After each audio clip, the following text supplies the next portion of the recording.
Salam, hər vaxtınız xeyir olsun. İndi biz illik və gündəlik planlaşdırmanın testlərinə baxacaq. Tam test bankdan diqqətlə qulaq asaq. 1. Planlaşma ilə bağlı verilənlərdən hansı yanlışdır? A. Gündəlik planlaşmanın əsas elementlərindən biri dərsin məqsədinin müəyyənləşdirməsidir. Biz demişdik ki, planlaşma ümumiyyətlə neçə hissəyə bölünür, neçə element var? 3. Təlim nəticəsi, 1. Təlim nəticəsi, 2. Qiymətləndirmə növü, 3. Təlim fəaliyyəti, yəni öyrənmə fəaliyyəti. Təlim nəticəsi nədir? Elə dərsin məqsədidir, keçəcəyimiz mövzudur, düzdür? Deməli, dərsin məqsədini müəyyənləşdirməsi dediyinə görə, bu elə bizim nəyimizdir? Təlim nəticəmizdir. Burada da deyir ki, əsas elementlərindən biri dərsin məqsədini müəyyənləşdirməsidir, yəni təlim nəticəsidir. Deməli, A variantı doğrudur. Ümumiyyətlə, diqqətlə qulaq asaq. Təlim nəticəsi nədir? Keçəcəyimiz mövzu, düzdür? Birinci elementimiz təlim nəticəsidir. İkinci qiymətləndirmə növüdür. Üçüncü təlim fəaliyyətidir. Qiymətləndirmə növünü nəyə əsasən müəyyənləşdiririk? Təlim nəticəsinə əsasən, yəni keçilən mövzuya əsasən. Keçilən mövzunu bilməsək, təlim nəticəmizi bilməsək, biz ondan sonra qiymətləndirmə növü təyin edə bilərik? Xeyr. Və yaxud da təlim fəaliyyəti. Təlim fəaliyyəti nədir? Fəaliyyətdir, yəni müəllim dərs zamanı hansı fəaliyyət, yəni hansı iş üsulundan, hansı iş formasından istifadə eləyəcək, o öz əksini tapır öyrənmə fəaliyyətində, yəni təlim fəaliyyətində. Yaxşı, bəs ancaq iş üsuluna, iş formasına baxaraq biz təlim nəticəmizi müəyyənləşdirə bilərik, dərsi müəyyənləşdirə bilərik? Xeyr. Deməli, əsas faktorumuz bizim dərsdir ki, biz qiymətləndirmə növünü də təlim nəticəsinə əsasən müəyyənləşdiririk. Təlim fəaliyyətini də dərsin məqsədinə əsasən, yəni təlim nəticəsinə əsasən müəyyənləşdiririk. Aydındır? Yəni qiymətləndirməyə baxıb biz mövzunu deyə bilmərik və yaxud da təlim fəaliyyətinə baxıb, orada iş üsulu, iş formasına baxıb dərsin məqsədini deyə bilmərik. Əvvəlcə bizə vacibdir dərsin məqsədi, yəni təlim nəticəsi, ondan sonra qiymətləndirmə növü təlim nəticəsinə əsasən müəyyənləşdirilir. Təlim fəaliyyəti də təlim nəticəsinə əsasən müəyyənləşdirilir. Aydındırsa, keçək digərlərinə. B. Planlaşdırmada öz əksini tapan təlim nəticələri şagird yönümlü olmalıdır. Bəli, demişdik ki, təlim nəticələri ümumiyyətlə dərs şagird yönümlü olmalıdır. Şagird orada mərkəzdə olmalıdır. Şagird öncəliyi olmalıdır. Müəllim mərkəzli olmamalıdır. Ona görə də B variantı doğrudur. Şagird yönümlü olmalıdır. C. Geriyə planlamadan istifadə dərsin effektivliyini artırır. Bəli, ümumiyyətlə plan nəyə görə qurulur? Planı müəllim ona görə qurur ki, mən sabah hansı dərsi keçəcəm, hansı iş üsullarından istifadə edəcəm, hansı problemlərlə rastlaşa bilərəm, hansı məqamlara üstünlük verəcəm, toxunacam. Yəni bunlar hamısı nədir? Müəllimin dərsi daha effektiv şəkildə tədris eləməsi üçündür, düzdür? Yəni planını nəyə görə qurur? Dərsə hazırlıqlı getməsi üçün. Hər şeyə hazır olması üçün, dərsi daha effektiv şəkildə həyata keçirmək üçün. Deməli, geriyə planlamadan istifadə dərsin effektivliyini artırır. Ona görə də C variantı doğrudur. D. Gündəlik planlama zamanı formativ qiymətləndirmənin necə aparılacağı mütləq göstərilməlidir. Bəli, biz demişdik ki, planlamanın əsas elementləri hansılardır? Planda nələr qeyd olunur? 1. Təlim nəticəsi, 2. Qiymətləndirmə növü, 3. Təlim fəaliyyəti. Deməli, burada da deyir ki, formativ qiymətləndirmənin necə aparılacağı mütləq göstərilməlidir. Bəli, bu da doğrudur. Çünki qiymətləndirmə planlamada öz əksini tapır. D. Doğrudur. Y. Qiymətləndirmə üsul və vasitələri təlim fəaliyyətlərinə uyğun müəyyənləşdirilir. Biz demişdik ki, qiymətləndirmə nəyə əsasən müəyyənləşdirilir? Təlim nəticəsinə əsasən. Amma burada nə deyir? Təlim fəaliyyətinə əsasən. Təlim fəaliyyətində nələr var? İş üsulları, iş formaları, müəllimin dərs metodu və yaxud da, məsələn, tutaq ki, iş formalarından tutaq ki, müəllim qruplarla işdən istifadə edəcək. Qruplarla iş formasına baxıb, biz qiymətləndirmə növü, qiymətləndirmə meyarı çıxara bilərik? Təbii ki, xeyr. Nəyə əsasən çıxara bilirik qiymətləndirməni? Təlim nəticəsinə əsasən. Ona görə də burada təlim fəaliyyəti yox, təlim nəticəsi olmalı idi. Deməli, bu variant yanlış variantdır. Cavab Y variantı. 2. Cədvələ əsasən uyğunluğu müəyyənləşdirir. Uyğunluq nədir? Doğrunun altında doğru olsun, yanlışın altında da yanlış olsun. İndi bir baxaq. 1. Dərs planının formatı təhsil müəssisəsi tərəfindən müəyyənləşdirilə bilər. Bəli, planın formatını təhsil müəssisəsi müəyyənləşdirə bilər. Planın içərisindəkilər nədir bəs? Müəllimin öz strategiyasıdır. Ümumiyyətlə, plan müəllimin strategiyasıdır. Plan müəllim üçün yol xəritəsidir ki, mən sabah hansı mövzunu keçəcəm, hansı iş üsulundan istifadə eləsəm daha məqsədə uyğun olar. İçi müəllimə aiddir, müəllimin planıdır, müəllimin strategiyasıdır. Amma formatı təhsil müəssisəsi tərəfindən müəyyənləşdirilə bilər. Ona görə də bir doğrudur. Biri götürərik. 2. Gündəlik planlaşmada müəllimə tədris zamanı problem yarada biləcəyi məsələlər haqqında qabaqcadan düşünə bilmək imkanı yaradır. Bəli. Burada deyir ki, planlaşmada müəllimə tədris zamanı problem yarada biləcəyi məsələlər haqqında qabaqcadan düşünə bilmək imkanı yaradır. Bəli. Ümumiyyətlə müəllim planını qurur ki, görəsən mən sabah hansı mövzunu keçəcəm, hansı üsullardan istifadə edəcəm, hansı məqamlara daha çox diqqət yetirəcəm, hansı problemlərlə rastlaşa bilərəm. Yəni plan müəllimə bu imkanı yaradır, düşünmə imkanı yaradır ki, hansı məsələlərə toxunsun, hansı məsələlərdə çətinlik çəkəcək. Bu imkanı müəllimə yaradır. Ona görə də 2 doğrudur. 3. Şagirdlərdə bilik və bacarıq formalaşdırmaq üçün tapşırıqlar hazırlayarkən Bloom taksonomiyasının feillərindən istifadə edilir. Bəli, biz demişdik ki, qiymətləndirmədə təlim nəticəsində ümumiyyətlə düzgün təlim nəticəsi olması üçün Bloom taksonomiyasının feillərindən istifadə edilməlidir. Taksonomiyanın feillərindən istifadə edilsə düzgün olar, amma edilməsə düzgün olmayacaq, yanlış olacaq. Burada deyir ki, istifadə edilir. Bəli, ona görə də 3 doğrudur. Amma yanlışın altında doğru yazdığına görə burada uyğunluq pozulub. 3-ü götürməliyik. 3 çıxır. 4. Gündəlik planlaşmada qiymətləndirmə üsul və formasını dəqiqləşdirdikdən sonra təlim fəaliyyətlərini müəyyənləşdirmək daha səmərəlidir. Biz demişdik ki, planlaşmanın neçə hissəsi var? 3. Birinci təlim nəticəsi müəyyənləşdirilir. İkinci qiymətləndirmə növü. Üçüncü təlim fəaliyyəti. Burada deyir ki, qiymətləndirmə üsul və formasını dəqiqləşdirdikdən sonra təlim fəaliyyətini müəyyənləşdirmək daha səmərəlidir. Bəli, düz deyir. Çünki qiymətləndirmədən sonra təlim fəaliyyətini müəyyənləşdirirsə doğrudur. 4 doğrudur, amma yanlışın altında doğru yazdığına görə 4-ü də götürməliyik. Cavab 1, 2, A variantı. 3. Dərsin məqsədi ilə bağlı verilən cavablardan hansı yanlışdır? A-da deyir, əsas funksiyası alt standartda nəzərdə tutulan tələbi reallaşdırmaqdır. Dərsin məqsədi elə bizim nəyimizdir? Keçəcəyimiz mövzu, keçilən mövzu. A-da deyir ki, əsas funksiyası alt standartda nəzərdə tutulan tələbi reallaşdırmaqdır. Alt standart nədir? Dövlətin qoyduğu tələb, şagirdlərin bilik və bacarıq səviyyəsinə qoyduğu tələbi. Yəni bu nə deməkdir? Hansı mövzuları müəllim tədris eləməlidirsə, o mövzular dövlət tərəfindən tələb olaraq qoyulur. Dərsin məqsədi ilə bizim nəyimizdir? Keçəcəyimiz mövzu. Alt standart nəyimizdir? O da bizim keçəcəyimiz mövzudur. Yəni mahiyyət etibarilə ikisi də eynidir. Burada da deyir ki, əsas funksiyası alt standartda nəzərdə tutulan tələbi reallaşdırmaqdır. Bəli, alt standartda hansı mövzu yazılıbsa, həmin mövzunu reallaşdırmaq bizim dərsimizin məqsədidir. Dərsin məqsədi nədir? Dərsi tədris eləmək, mövzunu başa salmaq, düzdür? Alt standartda da nə nəzərdə tutulur? Elə bizim keçəcəyimiz mövzu. Ona görə də A variantı doğrudur. B-dədir, hazırlanan zaman şagirdlərin mövcud səviyyəsi nəzərə alınır. Bəli, ümumiyyətlə dərsin məqsədi hazırlananda, planlaşma qurulanda şagirdlərin mövcud səviyyəsi, şagirdlərin potensial səviyyələri, potensial imkanları nəzərə alınmalıdır. Ona görə də B variantı doğrudur. C-dədir, əldə ediləcək bilik və bacarıqların ümumi şəkildə ifadə olunması lazımdır. Burada ümumi sözünə görə bu yanlışdır. Nəyə görə? Çünki ümumiyyətlə demişdik ki, təlim necə olmalıdır? Şagird yönümlü olmalıdır. Yəni bərabər imkanları biz şagirdlər üçün yaratmalıyıq. Şagirdlərin potensial səviyyələrini nəzərə almalıyıq. Onlara diferensial yanaşmalıyıq, yəni fərdi yanaşmalıyıq. Ümumiyyətlə əldə etdikləri bilik və bacarıqlar xüsusi şəkildə ifadə olunmalıdır. Yəni hər bir şagirdin qiymətləndirilməsi ayrı-ayrılıqda xüsusi şəkildə aparılmalıdır. Ümumi şəkildə ifadə olunması düzgün deyil. Burada ümumiyə xüsusi olmalıdır. Ona görə də C variantı mənim doğru variantımdır. Yanlış istədiyinə görə C-dir. D-dədir, təlim nəticəsinə əsasən şagirdin fəaliyyəti qiymətləndirilir. Bəli, biz demişdik ki, fəaliyyətin qiymətləndirilməsi nəyə əsasən aparılır? Ümumiyyətlə qiymətləndirmə nəyə əsasən aparılır? Təlim nəticəsinə əsasən. Və yaxud da təlim fəaliyyəti nəyə əsasən müəyyənləşdirilir? Təlim nəticəsinə əsasən. Ona görə də D variantı doğrudur. Y. Mümkün qədər dəqiq və aydın olmalıdır. Bəli, biz demişdik ki, dərsin məqsədini həyata keçirərkən, yəni dərsi tədris eləyəndə SMART texnologiyasından istifadə etməliyik. SMART nə idi? S, spesifik, yəni dərsin dəqiq və aydın olması. Baxın, dəqiq və aydın. Y doğrudur. M, ölçülə bilən, yəni qiymətləndirilə bilməlidir. A, əldə oluna bilən olmalıdır. R, resurslardan istifadə, yəni real imkanlar nəzərə alınmalıdır. T, time, yəni vaxt 1:45 dəqiqə ərzində dərs həyata keçirilməlidir. 4-ə baxaq. Planlaşma zamanı təlim fəaliyyətləri əsasən nəyə xidmət edir? Təlim fəaliyyətləri nəyə xidmət edir?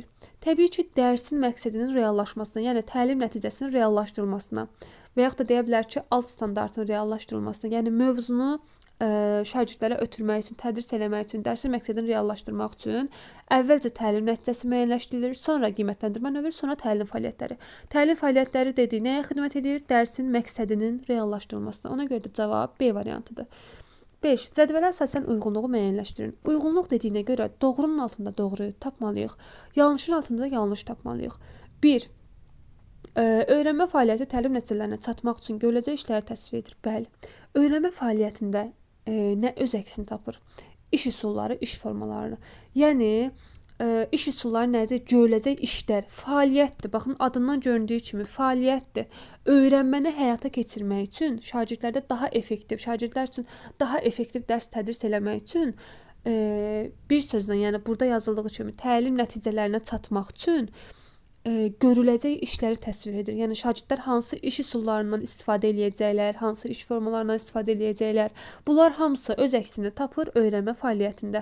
Nə üçün bu fəaliyyətlər icra olunur? Təlim nəticələrinə çatmaq üçün görüləcək işləri təsvir edir. Ona görə də 1 doğrudur. 2. Qiymətləndirmə meyarları təlim nəticələrinə görə müəyyənləşir. Biz demişdik ki, qiymətləndirmə meyarı, həmçinin təlim fəaliyyətləri hər ikisi təlim nəticələrinə görə müəyyənləşir. Burada da təlim nəticələri dediyinə görə deməli 2 doğrudur. Doğrunun altında doğrular olduğuna görə elə cavabım olar A variantı. 3 ilə 4-ə də baxaq. 3. Gündəlik planlaşmada resursların müəyyənləşdirilməsi əhəmiyyətlidir. Bəli. Bayaq nə dedim? Dedim planlaşmada əhəmiyyətli olan bir planlama texnologiyası var. Nə idi? SMART. SMART-ın S-sı nədir? Spesifik olmalıdır dərsin məqsədi. Yəni dəqiq və aydın olmalıdır. M nədir? Ölçülə bilən, qiymətləndirilməlidir. A əldə oluna bilən olmalıdır. Yəni nə asan, nə çətin olmamalıdır. R nədir? Resurslar, yəni real imkanlar nəzərə alınmalıdır. Baxın, resurslar müəyyənləşdirilməlidir. Deməli, resursların müəyyənləşdirilməsi də mənim üçün əhəmiyyətlidir. 3 doğrudur, amma yanlışın altında doğru yazdığına görə burada uyğunluq pozulub. 3-ü götürmərəm, 3 çıxır. 4. Təlim nəticəsində feillərin dinamik olması təlim nəticələrinin ölçülməsinə imkan yaradır. Bəli, biz demişdik ki, təlim nəticəsində feillər necə olmalıdır? Təlim nəticəsinin düzgün olması üçün, qiymətləndirmənin düzgün aparılması üçün necə olmalı idi? Dinamik feillərdən istifadə olunmalıdır. Yəni, Bloom taksonomiyasının feillərindən istifadə olunmalıdır. Ona görə də 4 doğrudur, amma yanlışın altında doğru yazdığına görə uyğunluq pozulub. Ona görə də cavab A variantı. 6. Verilmiş izahların düzgün ardıcılığı hansı bənddə doğru verilib? Bir baxaq. Birdə deyir, burada müəllim dərsin məqsədinə çatıb çatmadığını, şagirdlərin təlim nəticələrinə nail olub olmadığını, nə ilə və necə ölçə biləcəyini qeyd edir. Ölçmə hardadır? Ümumiyyətlə, dərsin məqsədinə çatıb çatmadığını, təlim nəticəsinə nail olub olmadığını, nə ilə və necə ölçə biləcəyini qeyd edir deyirsə, ölçmə hardaydı? Qiymətləndirmədə. Deməli, bir qiymətləndirmədir. Y çıxır, D çıxır, B çıxır. Qalır deməli cavabımız A-nan C. 2. Dərsin məqsədinə çatmaq üçün həyata keçirilən vasitələrdir. Dərsin məqsədinə çatmaq üçün həyata keçirilən vasitələr hansılardır? Öyrənmə fəaliyyətləri, yəni təlim fəaliyyətləri, iş üsulları, iş formaları. Bunlar nədir? Həyata keçirilən vasitələr. Nə üçün bunlar həyata keçirilir? Nə üçün bu işlər görülür? Dərsin məqsədinə çatmaq üçün. Deməli 2 öyrənmə fəaliyyətidir. Deməli C də çıxdı. Qalır cavab A variantı. 3-ə də baxaq. Dövlətin təhsil alan və təhsil verən qarşısına qoyduğu minimal tələbdir. Demişdik ki, dövlət tərəfindən qoyulan tələb hansıdır? Şagirdlərin bilik bacarıqlarına qoyulan tələb hansıdır? Alt standart. Yəni keçilən mövzuları kim qoyur? Dövlət qoyur. Təhsil alanın qarşısına nəyə görə qoyulur? Şagirdin öyrənməsi üçün, həmin bilik bacarıqlara yiyələnməsi üçün. Təhsil verənin qarşısına nə üçün qoyulur? Yəni müəllimin qarşısına nə üçün qoyulur? Müəllim o dərsləri, o mövzuları təhsil alana başa salmaq üçün, düzdür, dərsi təşkil etmək üçün. Ona görə də 3 alt standartdır. Cavab A variantı. Sonra 7-yə baxaq. 7-də deyir ki, yenə də ardıcıllıq hansı bənddə doğru verilib? 1. Sonda şagirdlərin hansı bilik bacarıqlara sahib olacaqları haqqında təlim nəticələrinin əvvəlcədən müəyyənləşdirilməsidir. Biz demişdik ki, bilik və bacarıqların ümumiyyətlə demişdik ki, mənimsənilməsi nəzərdə tutulan və əvvəlcədən müəyyənləşdirilən nə idi? Təlim nəticələri idi. Təlim nəticələri, yəni dərs, mövzu əvvəlcədən müəyyənləşdirilir. Nə üçün? nəticələr formasında əvvəlcədən müəyyənləşdirilir. Mənimsənilməsi nəzərdə tutulur. Nə üçün? Şagirdlərə həmin dərsi sabahsı gün gedib izah eləmək üçün əvvəlcədən müəyyənləşdirilir. Müəllim əvvəlcədən hazırlaşmalıdır. Əvvəlcədən müəyyənləşdirilir deyirsə, deməli burada təlim nəticələridir. Təlim nəticələri də var harda? B çıxır, C çıxır, Y çıxır. Aha, qalır A ilə D. İndi gəlin 2-yə baxaq. 2-də deyir ki, müəllim hansı iş forma və üsullarından, metodlarından istifadə edəcəyi, öyrənmə mühitini necə quracağı və s. ilə bağlı məsələlər burada öz əksini tapır. Biz demişdik ki, iş forma və üsulları harda öz əksini tapır? Təlim fəaliyyətində. Deməli, ikinci təlim fəaliyyətidir. Qiymətləndirmə deyil. Deməli, A-da çıxdı, qalır cavab D variantı. Öyrənmə fəaliyyətləri. 3-ə baxaq. Şagirdlərin məqsədə nə dərəcədə çatması haqqında informasiyanın əldə edilməsidir.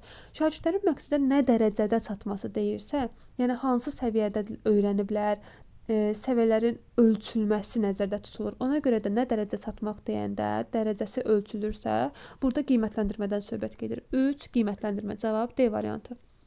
8-ə baxaq. 8-də də deyir ki, uyğunluğu müəyyənləşdirin. Uyğunluq nədir? Doğrunun altında doğru olsun, yanlışın altında yanlış olsun. Bir də deyir, gündəlik planlaşdırmada qiymətləndirmə təlim fəaliyyətlərinə uyğun müəyyənləşdirilir. Qiymətləndirmə nəyə əsasən müəyyənləşdirilir? Təlim nəticəsinə uyğun. Təlim fəaliyyətinə uyğun yox. Bayaqdan deyirik. Fəaliyyətinə uyğun dediyinə görə 1 yanlışdır. Deməli 1 çıxır, bir də uyğunluq pozulub. 2. Gündəlik planlaşmada formativ qiymətləndirmə üsulları qeyd edilir. Bəli, demişdik ki, planlaşmada nələr qeyd edilir? Qeyd olunur. 3 element. 1. Təlim nəticəsi. 2. Qiymətləndirmə növü. 3. Təlim fəaliyyəti. Burada da qiymətləndirmə növümüz nədir? Formativ qiymətləndirmə. Formativ qiymətləndirmə deməli planlaşmada qeyd olunacaq. Formativ qiymətləndirmə üsulları qeyd olunursa, deməli bu doğrudur. 2-ni götürərəm. Doğrunun altında doğru. 3. Müəllim tələb olunan bilik və bacarıqları reallaşdırmaqla öz hüququnu həyata keçirmiş olur. Tələb olunan bilik və bacarıqları reallaşdırmaq nə deməkdir? Yəni, dərsi tədris eləmək, dərs keçmək, şagirdlərə bilik ötürmək, şagirdlərə təhsil vermək. Təhsil vermək müəllimin nə idi? Vəzifəsi. Amma burada hüquq deyir. Hüquq dediyinə görə bu variant, bu situasiya yanlışdır. Bu cümlə yanlışdır. Yanlışın altında yanlış yazıldığına görə uyğunluq gözlənilib. Ona görə də 3-ü götürürəm. Cavab elə 2, 3, B variantı. 4-ə də baxaq. Dərs planlaşdırılarkən şagirdlərin informasiyanı necə qəbul etməsi və anlaması ilə bağlı məsələlər də nəzərə alınır. Bəli, biz demişik ki, planlaşdırmada ümumiyyətlə dərsi təşkil edəndə şagirdlərin potensial səviyyələri, potensial imkanları nəzərə alınır. Ona görə də 4 doğrudur. Yanlışın altında doğru yazdığına görə burada uyğunluq pozulub. 9. Deyir ki, dərsin məqsədi ilə bağlı verilən cavablardan hansılar doğrudur? 1. Şagirdlərə dərs ərzində hansı fəaliyyətləri edəcəklərini bildirməkdir. Baxın, şagirdlərin dərs ərzində hansı fəaliyyətləri, hansı ardıcıllıqla yerinə yetirməklərin biz bilə bilmərik. Əvvəlcədən onu müəyyənləşdirə bilmərik. Öyrənmə fəaliyyəti, təlim fəaliyyəti ayrıdır, o başqa. Təlim fəaliyyətinin içərisində müəllim hansı iş üsullarından, iş formalarından istifadə eləyəcəksə, hansı metoddan istifadə eləyəcəksə, onlar orada öz əksini tapır. Amma burada deyir ki, şagirdlərin fəaliyyəti, artıq şagirdlər dərs ərzində hansı fəaliyyətləri yerinə yetirmələri biz bilə bilmərik. Məsələn, tutaq ki, Aytaç filan işləri görəcək, 5 alacaq. Məsələn, Əli filan fəaliyyətləri yerinə yetirəcək, 3 alacaq. Biz bunu bilə bilmərik, qabaqcadan müəyyənləşdirə bilmərik. Onu dərs prosesində biz baxırıq, görürük, fəaliyyətlərini izləyirik, onda müəyyənləşdiririk. Amma dərs ərzində hansı fəaliyyətləri edəcəklərini bildirmək, onu artıq biz bilə bilmərik. Ona görə də bir yanlışdır. Deməli, 1 çıxır. 2. Şagirdin öyrənməsini təmin etmək üçün hazırlanır. Bəli, dərsin məqsədi nə üçündür? Öyrənməni təmin etmək üçün, yəni şagirdlərə həmin dərsin məqsədini çatdırmaq üçündür, ötürmək üçün. Deməli, 2 doğrudur. 3. Smart metodundan istifadə məqsədə uyğun hesab edilir. Bəli, demişdik ki, smart planlama texnologiyasından istifadə olunmalıdır dərsin məqsədini həyata keçirərkən. 3 doğrudur. Deməli, 3-ü də götürərik. 4-də deyir, şagirdlərə dərsin məqsədini elan etmək mütləq deyil, xeyr, mütləqdir. Çünki biz demişdik ki, müəllim dərsi başa salmamışdan əvvəl dərsin məqsədini şagirdlərə elan etməlidir, lövhədə yazmalıdır. Ona görə də mütləq deyil dediyinə görə 4 yanlışdır. 4 çıxır. 5. Dərsin məqsədinin spesifik olması, onun dəqiq və aydın ifadə edilməsi deməkdir. Bəli. Harada demişdik biz bunu? Smart planlama texnologiyasında. S nə idi? Smart'ın S-sı nə idi? Spesifik olmalıdır dərsin məqsədi. Yəni dəqiq və aydın olmalıdır. Ona görə də 5 doğrudur. 6. Bir dərs üçün dərsin məqsədinin sayı ilə bağlı məhdudiyyət yoxdur. Xeyr, məhdudiyyət var. Biz demişdik ki, təlim nəticəsi, ümumiyyətlə dərsin məqsədi minimum 1, maksimum 3 olmalıdır. 3 dənə olmalıdır. Yəni təlim nəticəsi minimum 1, maksimum 3 ola bilər. Yəni bir dərsdə maksimum bir gün ərzində maksimum bir mövzu, minimum bir mövzu, maksimum 3 mövzu keçirilə bilər. Ona görə də 6 məhdudiyyət yoxdur dediyinə görə 6 yanlışdır. Cavab A variantı. 10. Onda deyir cədvələ əsasən uyğunluğu müəyyənləşdirin. Uyğunluq nədir? Doğrunun altında doğru olsun, yanlışın altında yanlış olsun. İndi gəlin baxaq. Birdə deyir dərsin planlaşdırılması güclü və zəif şagirdlərin səviyyəsini bərabərləşdirmək üçün lazımdır. Xeyr. Baxın diqqətlə oxuyaq. Deyir güclü və zəif şagirdlərin səviyyəsini bərabərləşdirmək üçün. İndi zəifi güclüyə çatdırmaq o doğrudur. Amma güclünü elə öz səviyyəsində saxlamaq düzgün yanaşmadır. Xeyr. Güclünü də inkişaf etdirmək lazımdır. Zəifi də inkişaf etdirmək lazımdır. Yəni hər ikisinin səviyyəsini artırmaq üçün çalışmalıyıq. Yüksəltmək üçün çalışmalıyıq. Bərabərləşdirmək üçün yox. Güclünün zəifin səviyyəsinə və yaxud da zəifi güclüyə çatdıraq, amma güclüdə inkişaf olmasın deyə bir şey yoxdur. Güclünü də artırmalıyıq. Zəifin də səviyyəsini artırmalıyıq. Ona görə də bərabər dediyinə görə bir yanlışdır. Bir çıxır. 2. Dərsin planlaşdırması çətin anlaşılan mövzuları şagirdə izah etmək üçün lazımdır. Yalnız çətin, xeyr, yalnız çətin yox. Həm asan, həm çətin, fərqi yoxdur. Ümumiyyətlə bütün mövzuları şagirdə izah etmək üçün lazımdır. Dərsi ümumiyyətlə daha effektiv şəkildə tədris etmək üçün lazımdır. Ona görə də 2 çıxır. Uyğunluq pozulub, cavab elə qalır 3-4. Gəlin indi baxaq. 3-də deyir dərsin planlaşdırması müəllimə şagirdlərin hansı öyrənmə tərzlərinə sahib olduqlarını müəyyənləşdirmək üçün lazımdır. Xeyr, dərsin planlaşdırması müəllimə nəyə görə lazımdır? Şagirdləri şagirdlər üçün daha effektiv dərsi keçmək üçün ümumiyyətlə müəllimin qarşısına qoyulan tələb ki var ha, yəni hansı mövzunu keçməlidir, o mövzunu şagirdlərə çatdırmaq üçün, bilik və bacarıqları şagirdlərə mənimsətmək üçün lazımdır. Yoxsa hansı öyrənmə tərzlərinə sahib olduqlarını müəyyənləşdirmək üçün lazım deyil. Dərsin planlaşdırması nəyə görə qurulur? Sabah mən hansı mövzunu şagirdlərə izah eləyəcəm, hansı formalardan, hansı iş üsullarından istifadə eləyəcəm və hamısının da öyrənmə tərzləri, potensial səviyyələri əvvəlcədən müəyyənləşdirilir. Yoxsa öyrənmə tərzlərinin öyrənmək üçün planlaşdırmanı həyata keçirmir. Planlaşdırmanı dərsi daha effektiv şəkildə qurmaq üçün, yəni dərsi şagirdlərə daha effektiv şəkildə ötürmək üçün, mənimsətmək üçün həyata keçirilir. Ona görə də 3 yanlışdır. Yanlışın altında yanlış olduğuna görə 3-ü götürərəm. 4. Dərsin planlaşdırması şagirdlərin dərs prosesində hansı qiymət alacaqlarını müəyyənləşdirir. Xeyr.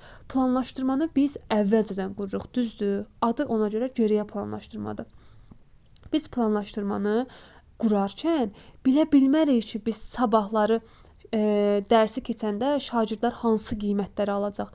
ASL 5 alacaq, 50 məsələn 4 alacaq, tutaq ki, və yaxud da Nurlan 3 alacaq. Bunların bu qiymətləri əvvəlcədən müəyyənləşdirmək mümkün deyil. Ona görə də planlaşdırma zamanı hansı qiymət alacaqlarını bilə bilmərik. 4 yanlışdır. Yanlışın altında yanlış verdiyinə görə deməli burada da uyğunluq gözlənilib. Cavab 3-4 C variantı. 11. Klasteri tamamlayan cavabı müəyyənləşdirin. Bizə nə verib? Gündəlik planlaşma. Dərs zamanı fəaliyyətlərin müxtəlif öyrənmə tipinə sahib şagirdlər üçün uyğun olması və diferensiyasiyanı təmin etmək. Gəlin cavablara baxaq.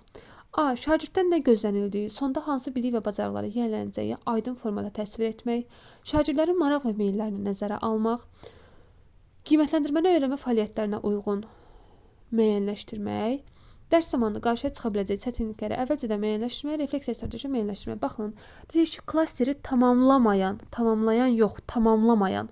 Bizə deyir ki, dərs zamanı fəaliyyətlərin müxtəlif öyrənmə tipinə sahib şagirdlər üçün uyğun olması və diferensiyasiyanı təmin etmək. Yəni burada bu situasiya doğrudur. Yəni düzgün yanaşmadır.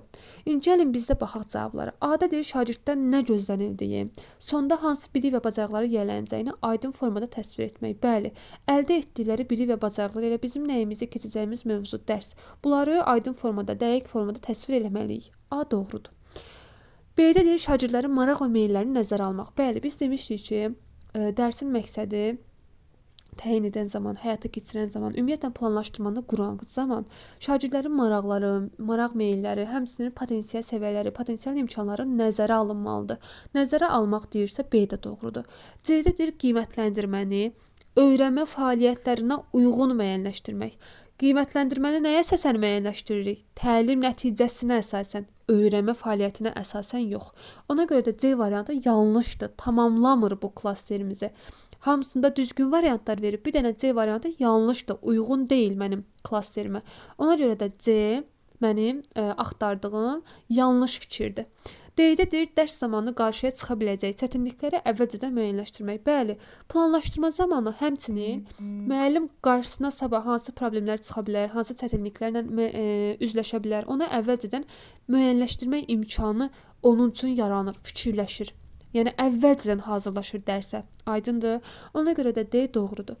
Y-də deyir, refleksiya strategiyasını müəyyənləşdirmək. Bəli, strategiya müəyyənləşdirir. Ümumiyyətlə əvvəlcədən nələri müəyyənləşdirir? Təlim nəticəsini, qiymətləndirmə növünü və təlim fəaliyyətini. Təlim fəaliyyəti hansı iş üsullarından, hansı iş formalarından istifadə edəcək, hansı iş üsulundan istifadə edəcək, qiymətləndirməni necə aparacaq, hansı formada aparacaq.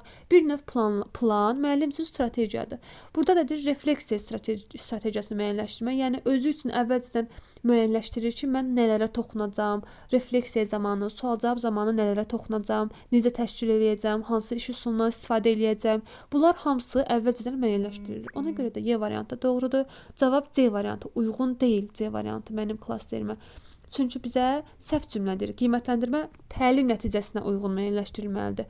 Elə desəydə düz götürərdim. Öyrənmə fəaliyyətinə uyğun müəyyənləşdirilmir. 12-yə baxaq. Yanlış fikri müəyyənləşdirin. A.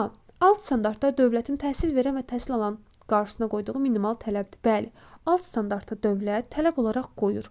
Təhsil verənin qarşısına, müəllimin qarşısına mövzuları, dərsləri ona görə qoyur ki, şagirdlərə ötürsün. Şagirdlərin qarşısına nəyə görə qoyur? Şagirdlər həmin mövzuda olan bilik, bacarıqlara yiyələnsin, yəni həmin dərsi öyrənsin deyə. A variantı doğrudur. B. Effektiv dərsin təşkilinin əsas şərtlərindən biri müəllimin dərsin məqsədini müəyyənləşdirməsidir. Bəli, effektiv dərsin təşkilinin əsas şərtlərindən biri, ən birincisi, əsas faktor təlim nəticəsidir. Təlim nəticəsi də elə mənim nəyimdir? Dərsin məqsədi. İkinci nədir? Qiymətləndirmə növü. Üçüncü öyrənmə fəaliyyəti. B doğrudur. C. Gündəlik dərsi planlaşdırarkən ilk iş dərsin təlim nəticəsini effektiv şəkildə müəyyənləşdirməkdir. Bəli, ilk iş, ən birinci dərsin təlim nəticəsini effektiv şəkildə müəyyənləşdirməkdir. Bu doğrudur. Ən birinci təlim nəticəsi, ikinci qiymətləndirmə növü, üçüncü öyrənmə fəaliyyəti. C doğrudur. D. Dərsin məqsədini müəyyən edərkən müəllim mən nə keçəcəyim yanaşmasında olmalıdır. Xeyr. Mən nə keçəcəyim, mən deməməlidir müəllim. Mən deyirsə, deməli orada müəllim özünü düşünərək yanaşır məsələlərə. Baxın, müəllim mərkəzli yanaşmadır deməli bu. Deməlidir ki, şagirdlər hansı bilik bacarıqlara yiyələnəcək, şagirdlər hansı dərsi keçəcək, yəni şagird mərkəzli olmalıdır, şagird yönümlü olmalıdır, şagirdi düşünərək yanaşmalıdır dərsə. Mən nə keçəcəyim deyirsən, mən mərkəzli olmamalıdır müəllim. Ona görə də D variantı yanlışdır. D yanlışdır. Y-də deyir, dərsin məqsədini müəyyənləşdirərkən müəllim şagirddə hansı bilik və bacarıqlara inkişaf etdirəcəyim yanaşmasında olmalıdır. Baxın, mən dediyimə cavab çıxır. Şagirddə hansı bilik bacarıqlara inkişaf etdirəcəm. Yəni şagirdlər hansı bilik bacarıqlara yiyələnəcək. Şagirdi düşünərək yanaşmalıdır məsələlərə. Mən mərkəzli olmamalıdır. Mən deməməlidir. Şagird deməlidir. Ona görə də Y variantı doğru olduğuna görə Y çıxır. Yanlış fikrimiz cavab D variantıdır. 13. Hansı fikir yanlışdır? A-da deyir, alt standartlar iki hissədən ibarətdir. Bilik və fəaliyyət. Bəli, doğrudur. Demişdik ki, alt standartlar bilik və fəaliyyət. Yəni dərsi keçərkən bilikləri şagirdlərə ötürürük, informasiyanı ötürürük və fəaliyyət icra edirik. Fəaliyyətlə məşğul olur şagirdlər. Dərsi, bilikləri qəbul edən zaman, qəbul etdikdən sonra fəaliyyət icra edirlər, iş icra edirlər. Ona görə də A variantı doğrudur. B. Dərsi planlayarkən şagirdlərdə idraki fəallığın necə yaradılacağı ilə bağlı məsələlər də orada öz əksini tapmalıdır. Baxın, dərsi planlayarkən şagirdlərdə idraki fəallığın necə yaradılacağı ilə bağlı məsələlər də orada öz əksini tapmalıdır. Xeyr, biz bunu əvvəlcədən müəyyənləşdirə bilmərik. Çünki bilmirik şagirdlər hansı suala düz, hansı suala səhv cavab verəcəklər. Əvvəlcədən bunları bilsək, hə, amma biz bilə bilmərik axı, məsələn, Əli hansı suala səhv cavab verəcək və yaxud da Sevinç hansı suala düz cavab verəcək. Biz bunları əvvəlcədən bilə bilmərik. Ona görə də idraki fəallığın necə yaradılacağı ilə bağlı məsələlər əvvəlcədən orada öz əksini tapa bilməz. Planlamada öz əksini tapa bilməz. Ona görə də B variantı yanlışdır. Yanlış istədiyinə görə elə cavab B variantı. C. Dərsin sonunda şagirdlərin hansı bilik və bacarıqları əldə edəcəkləri onlara öncədən təqdim edilməlidir. Bəli, demişdik ki, öncədən, əvvəlcədən lövhəyə yazılmalıdır dərsin məqsədi. C. Doğrudur. D. Tapşırığın məqsədi onun icrasından əvvəl şagirdlərə elan edilməlidir. Bəli, icra etməmişdən qabaq tapşırığın məqsədi əvvəlcədən şagirdlərə elan edilməlidir, bildirilməlidir. D. Doğrudur.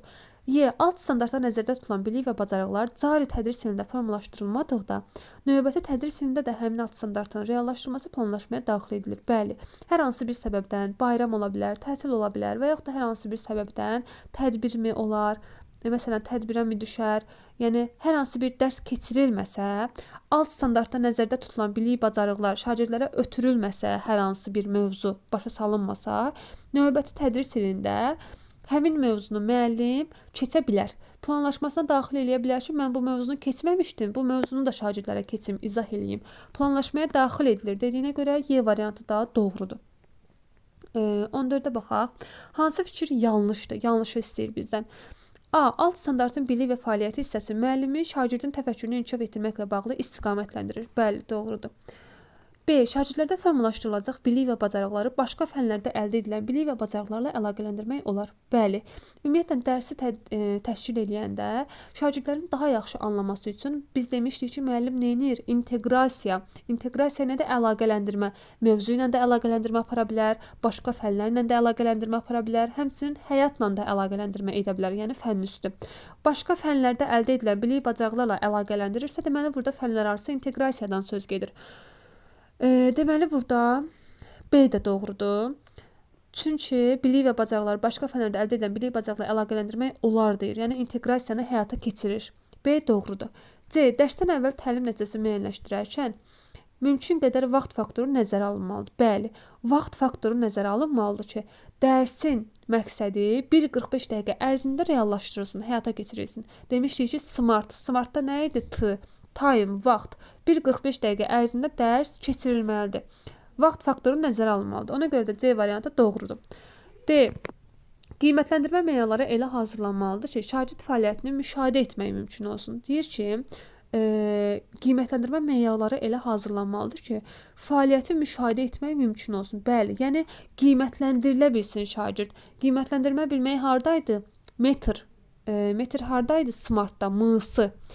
A-sı nə idi? Əldə edilə bilən olmalıdır dərsin məqsədi. R nə idi? Real imkanlar nəzərə almalıdır, resurslar nəzərə almalıdır. T nə idi? Time, vaxt. S nə idi? Spesifik, yəni dəqiq aydın olmalıdır. Ona görə də D də doğrudur.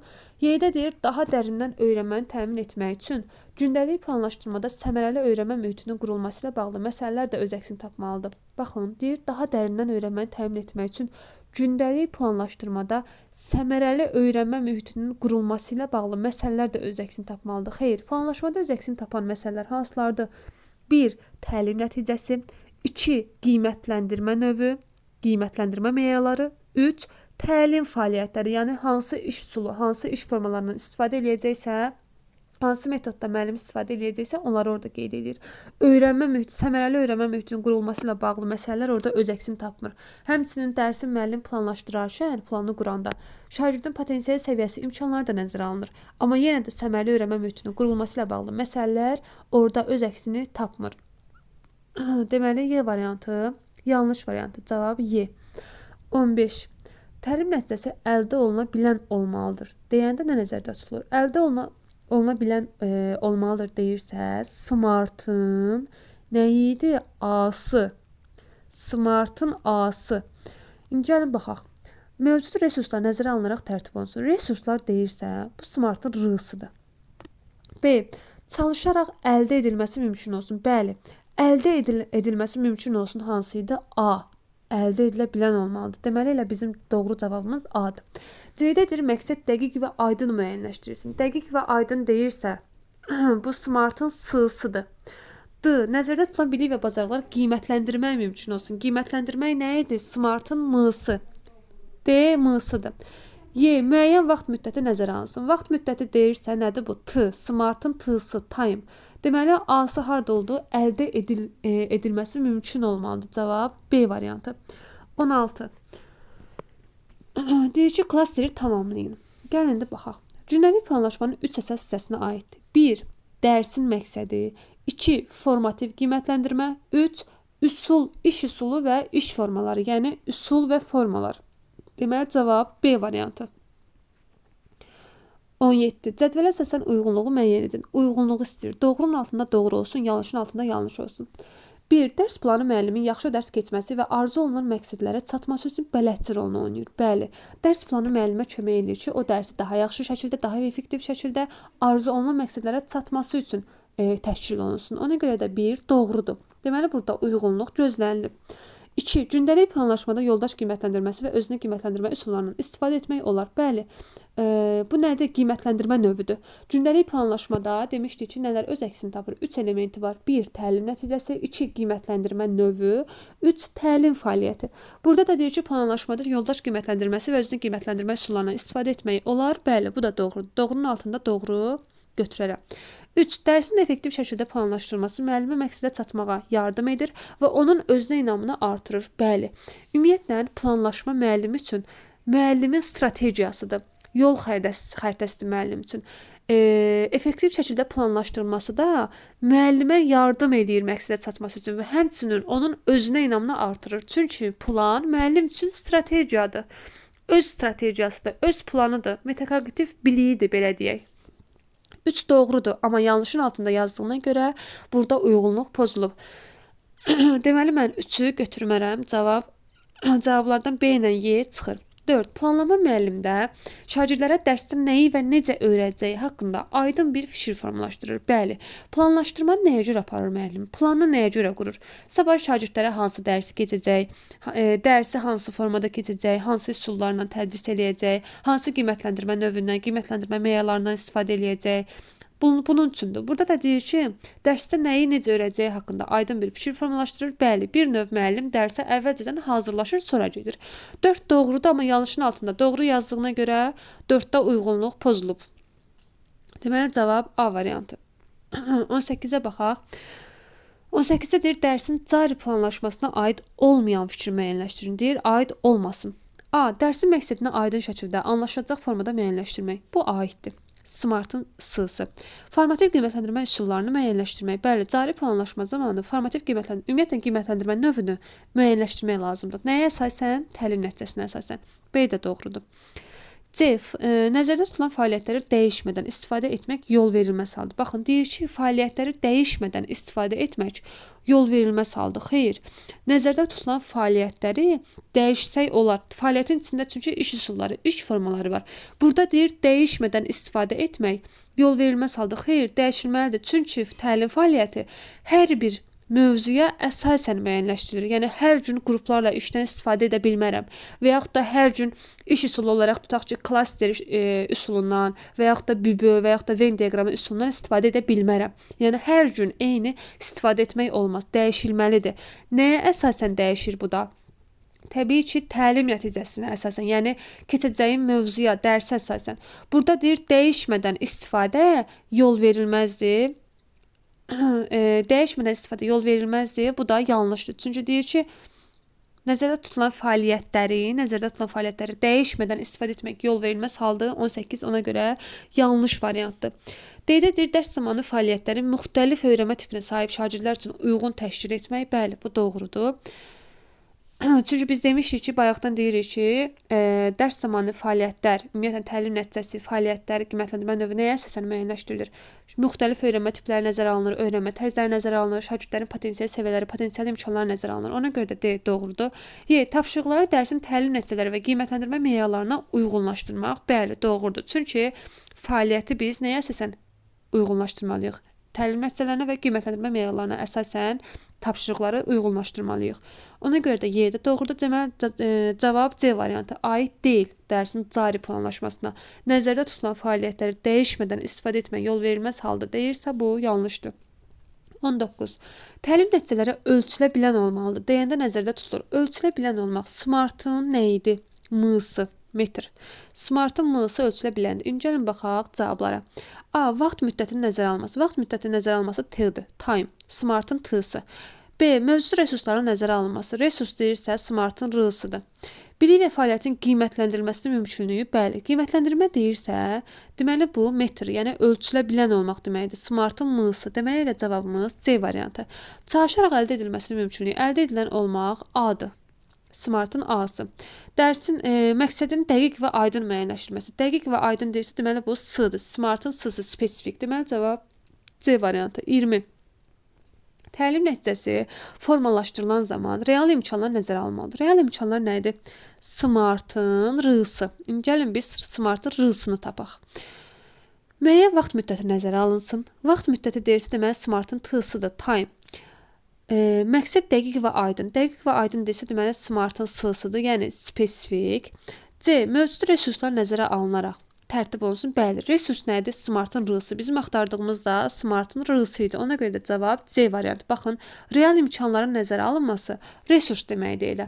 Ona görə də cavab C variantı. D. Nəzərdə tutulan bilik və bacarıqları qiymətləndirmə mümkün olsun. Qiymətləndirmə metr ölçmək, yəni smartın m-sı şagirdin bilik və bacarıq səviyyəsinə uyğun olsun.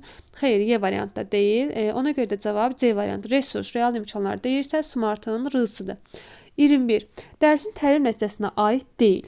A. Dərsin təlim nəticəsi şagirdin hansı bilik və bacarıqlara sahib olacağını dəqiqliklə təsvir etməlidir. Bəli. Dərsin təlim nəticəsi dəqiq, aydın olmalıdır. A variantı doğrudur. B. Dərsin təlim nəticəsini müəyyənləşdirərkən Bloom taksonomiyasının dinamik feillərindən istifadə edilir. Bəli, doğrudur. C. Dərsin təlim nəticəsi alt standartları reallaşdırmaq üçün əsas vasitələrdəndir. Bəli. Alt standartı reallaşdırmaq üçün əsas vasitə təlim nəticəsidir. Çünki təlim nəticəsində nə nəzərdə tutulur? Müəllim sabah hansı mövzuna, hansı dərsi tədris eləyəcək? Alt standartda alt standartda öz əksini tapan tələbləri müəllim bir növ reallaşdırır. Ona görə də C variantı doğrudur. D variantı. Dərsin təlim nəticəsi əsasən şagirdlərin hansı təlim fəaliyyətinə, hansı ardıcıllıqla edəcəklərini önə çəkir? Xeyr. Biz bunu əvvəlcədən müəyyənləşdirə bilmərik. Bayaqki suallarda da izah elədiyim kimi şagirdlərin hansı dərs zamanı hansı fəaliyyəti, hansı ardıcıllıqla edəcəkləri biz əvvəlcədən bilə bilmərik. Hansı qiymət alacaqlarını biz əvvəlcədən bilə bilmərik. Mən nə bilim Aysel hansı fəaliyyəti, hansı ardıcıllıqla eləyəcək və yaxud da Əli və yaxud da tutaq ki Nurlan, yəni hamısının özünə məxsus öz strategiyaları var, planları var. Bütün şagirdlər eyni deyil. Ona görə də şagirdlərin hansı təlim fəaliyyətini, hansı ardıcıllıqla eləyəcəklərini biz əvvəlcədən bilə bilmərik. D variantı yanlışdır. Y. Dərsin təlim nəticəsini sadə və aydın şəkildə ifadə olunmalıdır. Bəli, bu da doğrudur. Deməli, aid deyil deyirsə, cavab D variantı. 22-dir. Hansı fikir yanlışdır? A. Bir dərs üçün müəllim nə qədər çox təlim nəticəsi müəyyənləşdirirsə, dərs o qədər keyfiyyətli olar. Xeyr. Bir dərsdə, tutaq ki, mən sizə 4 mövzu, 5 mövzu keçsəm, dərs keyfiyyətli olar? Təbii ki, xeyr. Ümumiyyətlə biz demişdik ki, təlim nəticəsi minimum 1, maksimum 3 dənə ola bilər. Yəni bir dərs zamanı minimum 1, maksimum 3 təlim nəticəsi reallaşdırıla bilər. Burada deyir nə qədər çox olsa o qədər keyfiyyətli olar. Xeyr. Əksinə nə qədər az olsa o qədər keyfiyyətli olar. Çünki şagird dərsi bir o qədər yaxşı başa düşəcək. Ona görə də A variantı elə yanlış variantdır. Digərlərini də oxuyaq. B. Bir alt standartın reallaşdırılması yalnız həmin tədris ili ərzində mümkündür. Bəli, doğrudur. Çünki hər il keçdikcə alt standartlar ildən ilə, sinifdən sinifə keçdikcə mürəkkəbləşir, dəyişir. Ona görə də B doğrudur. C. Bir alt standartdan onu reallaşdıracaq qədər təlim nəticəsi müəyyənləşdirilə bilər. Bəli, bu da doğrudur. Çünki bir alt standartdan deyir ki, onu reallaşdıracaq qədər təlim nəticəsi. Çünki alt standart olaraq hansı tələb qoyulubsa, təlim nəticəsi də ona uyğun müəyyənləşdirilir. Çünki təlim nəticəsi ilə bizim nəyimizi keçəcəyimiz dərs mövzu. Alt standart nədir? Qoyulan tələb. Tələbin içərisində elə nə var? Keçilən mövzu. Ona görə də bunlar bir-birini tamamlayır. Yəni doğru fikirdir. D. Smart dərsin təlim nəticələrini müəyyənləşdirməyə kömək edən texnikadır. Bəli, bu da doğrudur. Y. Təlim nəticəsi spesifik olanda ona nail olmaq daha rahat olur. Bəli, doğrudur. Yəni spesifik olmaq nə deməkdir? Dəqiq, aydın olsa, ona nail olmaq daha rahat olacaq. Ona görə də Y də doğrudur. Cavab A variantı, yanlış variantımız. 23. 23-də biri gündəlik geriyə planlamanın hazırlaması prinsipinə aid deyil. Aid olmayanı istəyir. A. Şagirdlərin əldə etməli olduqları bilik və bacarıqlar sonda müəyyənləşdirilir. B. Nəticələrə çatmaq üçün uyğun fəaliyyətlər seçilir. Bəli, gündəlik planlaşdırmada nəticələrə çatmaq üçün fəaliyyətlər seçilir. Qiymətləndirmənin əsas məqsədi təlim nəticəsinə çatmaqdır. Bəli. Geriyə planlaşmada məqsədə uyğun fəaliyyətlər təlim fəaliyyətinə təlim fəaliyyəti hissəsinə aiddir. Baxın, B-də olan da təlim fəaliyyətinə aiddir. C-də olan qiymətləndirmədir. Qiymətləndirmə növü olan elementdir. Y. Reallaşdırılması nəzərdə tutulan alt standartlar. Reallaşdırılması nəzərdə tutulan alt standartlar müəyyənləşdirilir də. Nə deməkdir? Yəni təlim nəticəsi dərsin məqsədi şagirdlərə ötürülür. Yəni dərsin məqsədi həyata keçirilir bir növ. Ona görə də Y də doğrudur. Amma A-da deyir ki, şagirdlərin əldə etməli olduqları bilik və bacarıqlar sonda müəyyənləşdirilir, sonda yox. Şagirdlərin əldə etməli olduqları bilik və bacarıqlar əvvəlcədən müəyyənləşdirilir. Harda öz əksini tapır? Təlim nəticəsində. Aydındır, əvvəlcədən müəyyənləşdirilir, sonda yox. Əldə etməli olduqları bilik və bacarıqlar əvvəlcədən müəyyənləşdirilir və həmçinin dərsi həyata keçirərkən, müəllim dərsi keçərkən əvvəlcədən dərsin əvvəlində lövhədə dərsin məqsədini qeyd edir, şagirdlərə çatdırır. Aydındır. Ona görə də sonda dediyinə görə A variantı yanlışdır, aid deyil. 24-də baxaq, hansı fikir doğrudur? A-da deyir, gündəlik planlaşmada yalnız alt standartlar öz əksini tapmalıdır. Xeyr, yanlışdır. Yalnız alt standartlar yox. Gündəlik planlaşmada həm təlim nəticəsi öz əksini tapır, həm qiymətləndirmə növü, həm də öyrənmə fəaliyyətləri öz əksini tapır. Ona görə də A yanlışdır. B. Gündəlik planlaşmada öz əksini tapan alt standartları reallaşdırmaq müəllimin hüququdur. Xeyr, alt standartları reallaşdırmaq elə nə deməkdir? Şagirdlərə təhsil vermək müəllimin vəzifəsidir. Hüququ sözü burada yanlışdır. Ona görə də B çıxır. C. Dərsin təlim nəticələrini dərs prosesində dəyişmək mütləqdir. Xeyr, təlim nəticələrini dərs prosesində dəyişmək olmaz. Ümumiyyətlə, təlim nəticəsini çünki müəllim əvvəlcədən müəyyənləşdirir ki, mən sabah filan mövzunu keçəcəm. Gedib dərs zamanı təlim nəticəsini dəyişib başqa mövzunu keçə bilməz. Olar işdir indi. Ola bilər ki, məsələn, baxır planına, görür ki, məsələn, geridədir və yaxud da qabaqdadır. Dəyişim eləyə bilər, amma hər gün dərs prosesində təlim nəticəsini dəyişmək mütləq deyil. Ümumiyyətlə dəyişmir. Çox 90% dəyişmək olmaz. Amma lazım gələndə, zəruri hallarda təbii ki, dəyişmə halı baş verə bilər. Dərsin yerləri dəyişə bilər. Amma təlim nəticələri ümumiyyətlə nə üçün qoyulur? Müəllimin əvvəlcədən hazırlaşması üçün əvvəlcədən hər hansı bir dərsə hazırlaşır, sonra gedir o dərsi tədris edir. Yoxsa gedib dərs prosesində dəyişmir həmin dərsi. Dəyişmək mütləqdir dediyinə görə C variantı yanlışdır. D. Formativ qiymətləndirmə şagirdin ümumi bacarıqlarına yönəlməlidir. Xeyr, şagirdin xüsusi bacarıqlarına yönəlməlidir. Yəni hər bir şagirddən ümumiyyətlə ayrı-ayrılıqda xüsusi olaraq yanaşılmalıdır. Diferensial yanaşma olmalıdır. Şagirdin ümumi bacarıqlarına yox, xüsusi bacarıqlarına yönəlməlidir. Yəni hər bir bacarığı ayrı-ayrılıqda izlənilməlidir. Hər bir fəaliyyəti ayrı-ayrılıqda izlənilməlidir. Ona görə də D variantında ümumi dediyinə görə D yanlışdır. Y. Gündəlik planlaşmada dərs üçün təlim nəticələri müəyyənləşdirilir. Bəli, planlaşmada elə əsas faktorumuz nə idi? Təlim nəticəsi. Ən birinci nə müəyyənləşdirilir? Təlim nəticəsi. Ona görə də Y variantı doğrudur. Cavab Y variantı. 25. Deyir, hansı fikir doğrudur? A. Qiymətləndirmə meyarları təlim nəticələrindən əvvəl müəyyənləşdirilir. Xeyr. Ən birinci təlim nəticələri müəyyənləşdirilir. İkinci qiymətləndirmə növü, üçüncü təlim fəaliyyəti. Burada deyir ki, qiymətləndirmə təlim nəticəsindən əvvəl müəyyənləşdirilir. Xeyr, ən birinci təlim nəticəsini, qiymətləndirmə təlim nəticəsindən sonra müəyyənləşdirilir. Burada əvvəl dediyinə görə A variantı yanlışdır. B. Öyrənmə fəaliyyətlərinin qiymətləndirmə ilə bir əlaqəsi yoxdur. A. Elə şey olar. Xeyr, birinci təlim nəticəsi müəyyənləşdirilir. İkinci qiymətləndirmə təlim nəticəsinə uyğun müəyyənləşdirilir. Yəni keçəcəyimiz mövzuya uyğun təyin olunur. Öyrənmə fəaliyyəti də nəyə əsasən müəyyənləşdirilir? O da keçəcəyimiz mövzuya əsasən. Yəni hər ikisi keçilən mövzu ilə, təlim nəticəsi ilə əlaqəlidir. Deməli bunlar üçü də bir-biri ilə əlaqəlidir. Təlim nəticəsi, qiymətləndirmə növü, öyrənmə fəaliyyəti. Əlaqəsi yoxdur dediyinə görə B variantı yanlışdır. C. Təlim nəticəsini müəyyənləşdirmək üçün müəllim keçəcəyi mövzunu diqqətə almalıdır.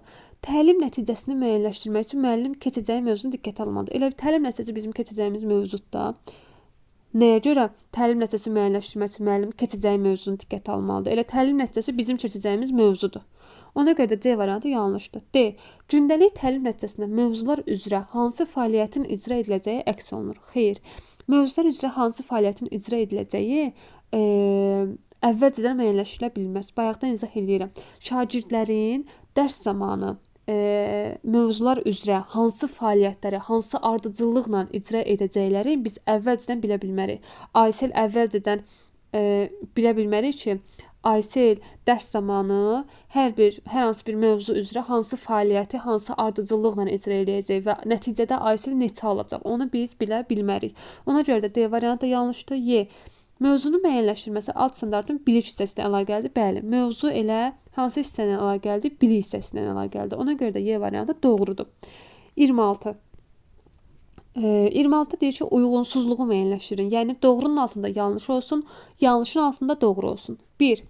Alt standartdan çıxarılan təlim nəticəsi hər dərs üçün spesifik olmalıdır. Bəli, demişdik ki, SMART-ın S-sı, yəni təlim nəticəsi spesifik, yəni dəqiq və aydın olmalıdır. Deməli, bir uyğunluq gözlənilib. Doğrunun altında doğru.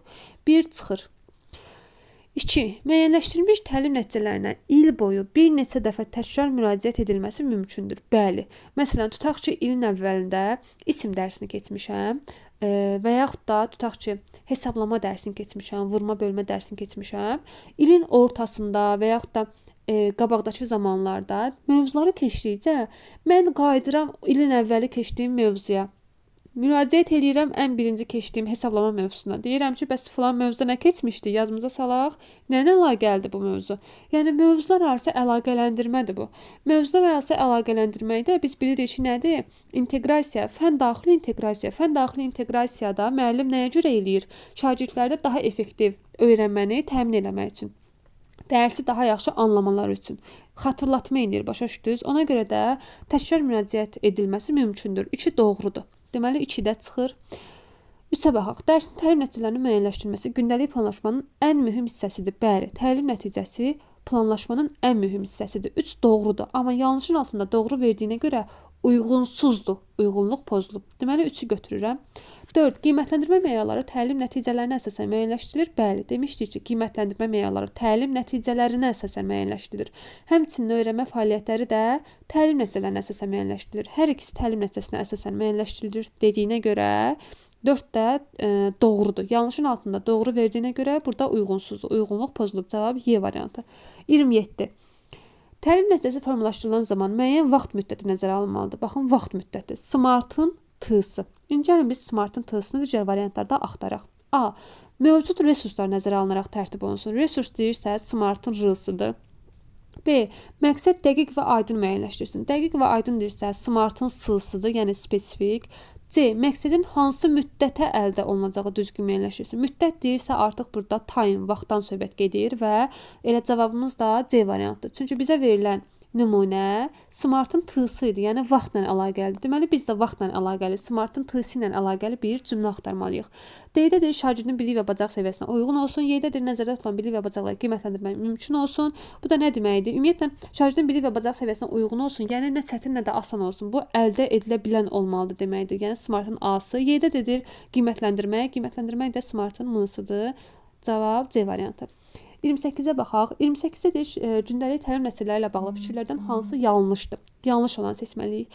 A-da deyir, gündəlik dərs planlaşmasında öz əksini tapmalıdır. Bəli, təlim nəticəsi planlaşmada öz əksini tapmalıdır. Bir doğrudur. Doğru olduğuna görə A çıxır. B. Təlim nəticəsi şagirdin öyrənmə zamanı qarşılaşdığı problemləri müəyyənləşdirib aradan qaldırmağı nəzərdə tutur. Xeyr. Təlim nəticəsi şagirdin öyrənmə zamanı qarşılaşdığı problemləri müəyyənləşdirib aradan qaldırmağı nəzərdə tutmur. Təlim nəticəsi əvvəlcədən müəyyənləşdirilir. Amma biz şagird öyrənən zaman, yəni dərs vaxtı hansı problemlərlə üzləşəcək, ona əvvəlcədən müəyyən edib planlaşmaya yaza bilərik? Təbii ki, xeyr. Şagird məsələn tutaq ki, Aysel nəyi başa düşməyəcək? Məsələn, Əli hansı mövzuda, hansı hissələrində çətinlik çəkəcək, bunu əvvəlcədən necə başa düşə bilərik? Əvvəlcədən müəyyən edə bilmərik. Dərs zamanı müəyyənləşdirə bilərik. Amma kimin problemlərini aradan qaldırmağa kömək edir? Məsələn, müəllimə kömək edir ki, planlaşdırma. Sabah hansı problemlərlə rastlaşa bilər? Hə, ona kömək eləyir. Amma şagirdin hansı problemlərlə rastlaşacağını biz əvvəlcədən bilə bilmərik. Kim 2 alacaq, kim 5 alacaq, kim hansı tapşırıqda çətinliklə rastlaşacaq, biz onu müəyyən edə bilmərik. Ona görə də B yanlışdır. C. Mövcud resurs və öyrənmə mühitini nəzərə alaraq müəyyənləşdirilir. Bəli, Smartın R-sıdır, doğrudur. Şagirdin mövcud potensialı nəzərə alınmalıdır ki, effektiv öyrənmə baş versin. Bəli, doğrudur. Demişdik ki, planlaşma zamanı şagirdlərin potensialları, səviyyələri nəzərə alınmalıdır. Y. Təlim nəticəsinin ölçülə bilən olması, yəni qiymətləndirilməsi diqqət edilməli məqamlardan. Bəli, Smartın M-sıdır. Y də doğrudur, Y də çıxır. Deməli, cavab B variantı. Yanlış variant B-dir. 29 deyir. Hansı fikir yanlışdır? A. Qiymətləndirmə meyarı müəllimə effektiv əks əlaqə qurmağa şərait yaradır. Bəli. Qiymətləndirmə meyarı düzgün olarsa, müəllim effektiv əks əlaqə qura bilər. A variantı doğrudur. B. Təlim nəticələrinin dərsin əvvəlində şagirddə elan edilməsi onun dərs ərzində nəyi öyrənəcəyinə aydınlıq gətirir. Bəli, doğrudur. Biz demişik ki, təlim nəticələri dərsin əvvəlində şagirdə əvvəlcədən elan edilməlidir. Yəni lövhədə qeyd olunmalıdır. Nə üçün? Şagirdə dərs ərzində nə öyrənəcəyinə aydınlıq gətirməsi üçün. Yazırıq ki, şagird görsün ki, bu gün nə öyrənəcək. Ona görə də B doğrudur, B də çıxır. C-də deyir, qiymətləndirmə meyarları təlim nəticələri ilə deyil, ümumi bacarıqlarla bağlı olmalıdır. Xeyr, ümumi bacarıqlarla yox. Ümumiyyətlə, qiymətləndirmə meyarları təlim nəticələrinə əsasən müəyyənləşdirilir. Yəni, təlim nəticəsi ilə bağlı olur. Ona görə də C variantı yanlışdır. D. Alt standart şagirdlərin bilik və bacarıqlarına qoyulan dövlət tələbidir. Bəli, demişik ki, alt standart şagirdlərin bilik bacarığına qoyulan dövlət tələbidir. Dövlət bunu nəyə görə qoyur? Mövzuları nəyə görə tələb kimi qoyur? Şagirdlər hansı mövzuları, hansı dərsləri keçəcəksə, onu dövlət təyin edir və tələb kimi də şagirdlərin bizim də qarşımıza qoyur, yəni müəllimin də qarşısına qoyur, şagirdin də qarşısına qoyur. Y.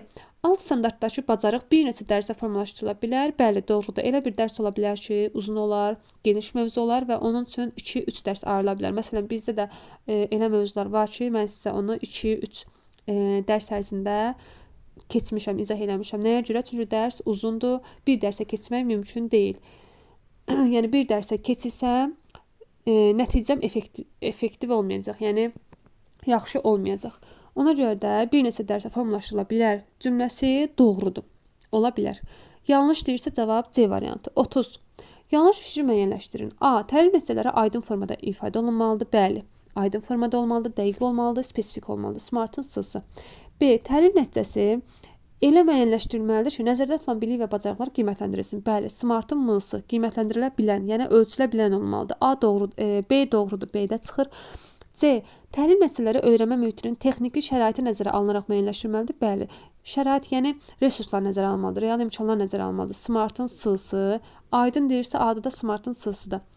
Smartın resurs olduğuna görə C-də doğrudur. D. Nəticədən planlaşmada öyrənmə fəaliyyəti qiymətləndirmədən öncə gəlir. Xeyr. Biz demişik ki, birinci təlim nəticəsi gəlir. İkinci qiymətləndirmə gəlir. Üçüncü öyrənmə fəaliyyəti gəlir. Yəni burada desəydi ki, öyrənmə fəaliyyəti qiymətləndirmədən sonra gəlir. Öncə gəlir, yox. Sonra desəydi düz olardı. Öncə gəlir dediyinə görə D variantı yanlışdır. Cavab D variantı. Deməli, qiymətləndirmə öyrənmə fəaliyyətindən öncə gəlir. Öyrənmə fəaliyyəti qiymətləndirmədən sonra gəlir. Ona görə də D variantı yanlışdır. Y.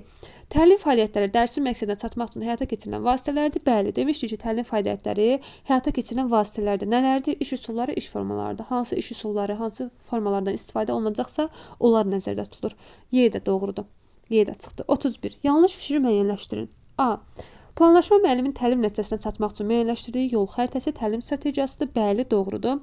Plan, ümumiyyətlə, müəllimin planı onun özü üçün strategiyadır, yol xəritəsidir. B.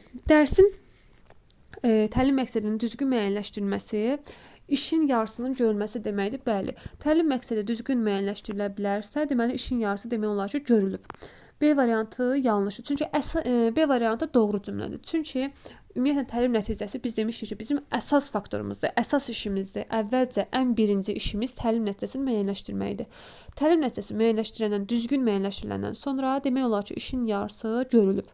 C. Tədris prosesi üçün seçilən metodlar müxtəlif amillərdən asılıdır. Bəli, doğrudur. Çünki şagirdlərin potensial səviyyələri nəzərə alınır, potensial imkanları nəzərə alınır. Ona görə də C variantı doğrudur. C-də çıxır. D. Təlim nəticəsi şagirdin qiymətləndirilməsini təmin etmək üçün hazırlanır. Xeyr, təlim nəticəsi şagirdin qiymətləndirilməsini təmin etmək üçün hazırlanır. Deyirsə, bu yanlışdır. Çünki qiymətləndirməni təmin etmək üçün yox, şagirdlərə bilikləri, bacarıqları ötürmək üçün hazırlanır təlim nəticəsi. Aydındır. Ona görə də D variantı yanlışdır. Təlim nəticəsi sırf qiymətləndirməni həyata keçirmək üçün hazırlanmır. Şagirdlərə mövzunu, dərsi ötürülməsi üçün daha effektiv şəkildə, daha müəllimin hazırlıqlı şəkildə şagirdlərə dərsi tədris eləməsi üçün hazırlanır. Təlim fəaliyyəti də təlim nəticələrinə uyğun şəkildə həyata keçirilməlidir. Bəli, fəaliyyət təlim nəticələrinə uyğun həyata keçirilir. Həmçinin qiymətləndirmə də təlim nəticələrinə uyğun həyata keçirilir. Doğru variant. Ona görə də bu da çıxdı. 32. Sual işarəsinin yerində nə yazılmalıdır? Dərsin məqsədi müəyyənləşdirilir. Dərsin məqsədinə uyğun qiymətləndirmə metod vasitələri, bir də dərsin mövzusu müəyyənləşdirilir. Bu təbii ki, harda öz yerinə alır? Qiymətləndirmə, dərsin məqsədi, dərsin mövzusu bu gündəlik planlaşdırmada öz əksini tapır. Ona görə də cavab C variantı. 33. Gündəlik planlama zamanı formativ qiymətləndirmə əsasən nəyə xidmət edir? A. Şagirdin intellekt növünü üzə çıxarmağa. B. Təlim nəticələrinin reallaşmasına. Bəli, gündəlik planlamada ümumiyyətlə neçə hissəyə bölünür?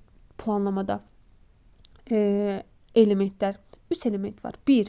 Təlim nəticəsi.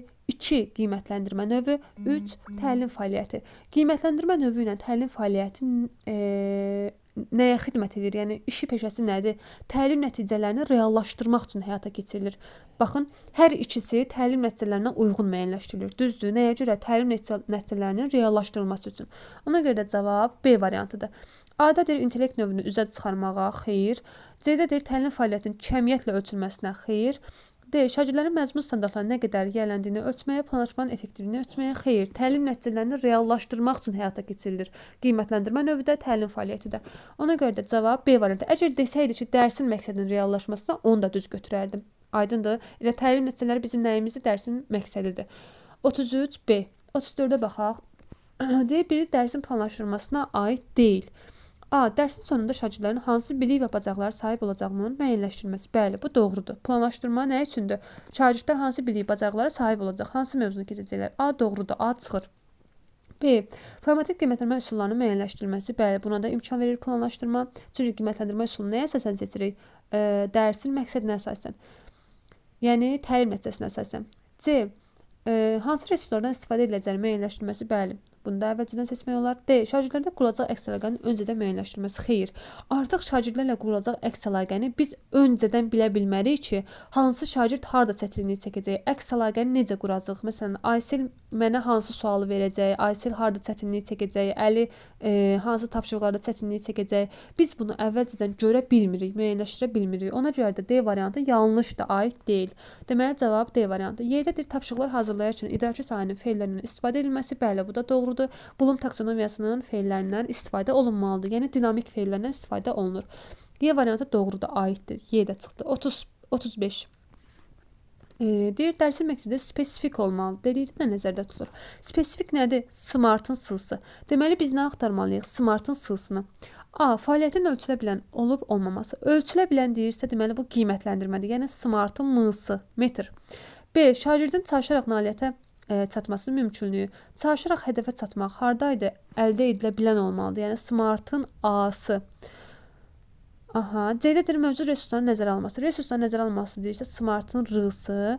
D-dədir məqsədin dəqiq və aydın müəyyənləşdirməsi. Dəqiq və aydın müəyyənləşdirmək hardaydı? Smartın S-sında. Yəni spesifik olmalıdır dərsin məqsədi. Elə deməli cavab D variantı. Çünki bizə verilən nümunə nə idi? Smartın S-sına aid idi. Ona görə cavab D variantı. Y-dədir müəyyən vaxt müddətinin nəzərə alınması. Vaxt müddəti deyirsə smartın T-sı, yəni time, vaxt. 36-ya baxaq. 36-da gündəlik planlaşma nə üçün vacibdir? A. Müəllimin dərsdəki fəaliyyətini səmərəli və məqsədə uyğun təşkil etməyə şərait yaradır. Bəli, doğrudur. Elə cavabımız A variantdır. Çünki müəllimin dərsdəki fəaliyyətini səmərəli və məqsədə uyğun təşkil etməyə şərait yaradır. Nəyə görə? Müəllim planını əvvəlcədən qurur ki, mən sabah dərsdə hansı mövzunu keçəcəm, hansı fəaliyyətlərdən istifadə edəcəm, hansı problemlərlə üzləşə bilərəm, hansı məqamlara daha çox diqqət yetirəcəm. Yəni hazırlıqlı şəkildə gedir. Dərsi daha effektiv şəkildə tədris eləməsi üçündür. B-dədir müəllimi hansı mövzunu mənimsədəcəyinə yönəldir. C-dədir tədris vahidinin vaxtında tamamlanmasını təmin edir. Yeni təlim üsulu tətbiq etməyə bacarığı formalaşdırır. Summativ yönətmə hazırlaşmağa şərait yaradır. Xeyr. Daha çox mənə uyğun gələn müəllimin dərsdəki fəaliyyətini səmərəli və məqsədə uyğun təşkil etməyə şərait yaradır. A variantı gündəlik planlaşdırma yəni nə üçün vacibdirsə onu bizə açıqlayır. Ona görə də 36 A variantı.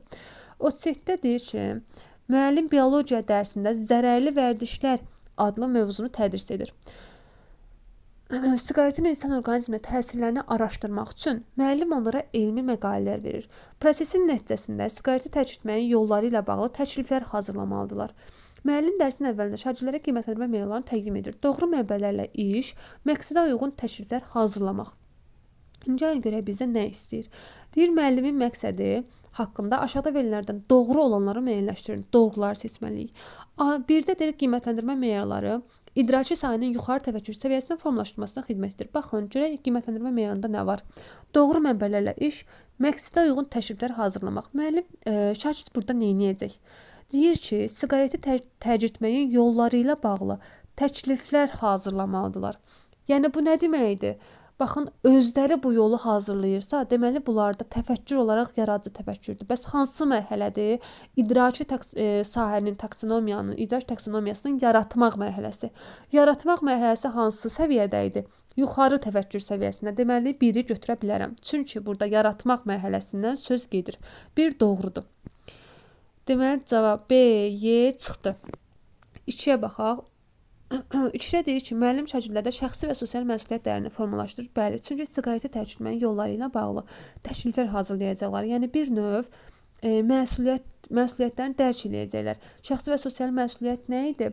Davranış qaydalarına riayət etmək, həmçinin burada sağlam həyat tərzi keçirmək də şagirdlərdə öncəli idi. Zərərli vərdişlərdən çəkinmək mövzusu burada var.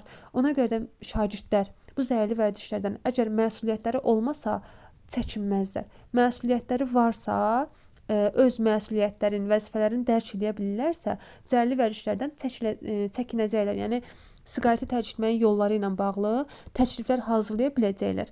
Ona görə də məsuliyyət dəyərini formalaşdırır deyirsə, 2 də mənim situasiyama uyğun gəlir. 3-ə baxaq. Müəllimin şagirdlərdə uyğun informasiyaları müəyyənləşdirmək və ümumiləşdirmək bacarığı formalaşdırır. Bəli, doğrudur. Çünki burada müəllim şagirdlərə tapşırıq verir və elə bir tapşırıq verir ki, deyir, gedin, araşdırma aparın, elmi məqalələr verir ki, gedin, araşdırın, təkliflər hazırlayın. Yəni nəticədə şagirdlər araşdıracaqlar, məqalələri oxuyacaqlar, uyğun informasiyaları müəyyənləşdirəcəklər, ümumiləşdirəcəklər, nəticədə təkliflər hazırlayacaqlar. Düzdür? Ona görə də 3 də mənim situasiyama uyğun gəlir. 4. Müəllimin müəyyən etdiyi meyarlar yoldaş qiymətləndirməsinə şərait yaradır. Xeyr, burada qruplarla işdən, cütlərlə işdən söhbət getmir. Yoldaş qiymətləndirməsi yoxdur. Ona görə də 4 çıxır. 5. Müəllim tədris prosesində differensial yanaşmadan istifadə edir. Xeyr, hər kəsə ayrı-ayrılıqda fərdi olaraq tapşırıq verməyib. Sinifət bir tapşırıq verib. Bir tapşırıq veribsə, deməli burada differensial yanaşmadan istifadə edilmir. 5 yanlışdır. Deməli cavab 1, 2, 3. Cavab D variantı. 38. 38-ə baxaq. 38-də deyir, şagirdlərə Hacı Qaranı qayıqçış ailə başçısı hesab etmək olarmı mövzusunda fikirlərini yazmaq tapşırılır. Baxın, şagirdlərə müəllim sual verir ki, Hacı Qaranı qayıqçış ailə başçısı hesab etmək olarmı? Şagirdlər əvvəlcə mətni oxumalı, daha sonra isə həmin mətnə əsasən Hacı Qara obrazını təhlil etməli və fikirlərini əsaslandırılmış şəkildə yazılarında qeyd etməlidirlər. Müəllim əvvəlcədən qiymətləndirmə meyarlarını şagirdlərə təqdim edir. Nəticə çıxarmaq, təhlil etmək, əsaslandırmaq. Müəllimin məqsədi haqqında aşağıda verilənlərdən doğru olanları müəyyənləşdirin. Yenə bizdən nə istəyir? Doğrunu istəyir.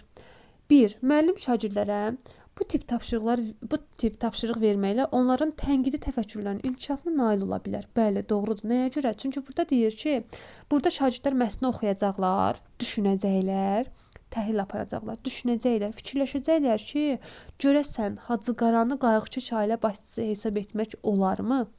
Öz fikirlərini bildirəcəklər. Deməli, burada tənqidi təfəkkürün inkişafı var. Deməli, 1 doğrudur. 2. Müəllim şagirdlərdə şəxsi və sosial məlumatlıq səriştəsinin formalaşdırılmasını əsas götürüb. Xeyr, burada şəxsi sosial məsuliyyətdən söhbət getmir. Həmin səriştəni keçəndə nə demişdik? Demişdik ki, məsuliyyətini dərk eləmək, həmçinin etik davranış qaydaları da var idi. Davranış qaydalarına riayət eləmək. Amma burada situasiyamızda belə bir məqam yoxdur. Ona görə də 2 yanlışdır. 2 çıxır. 2-ni çıxaq.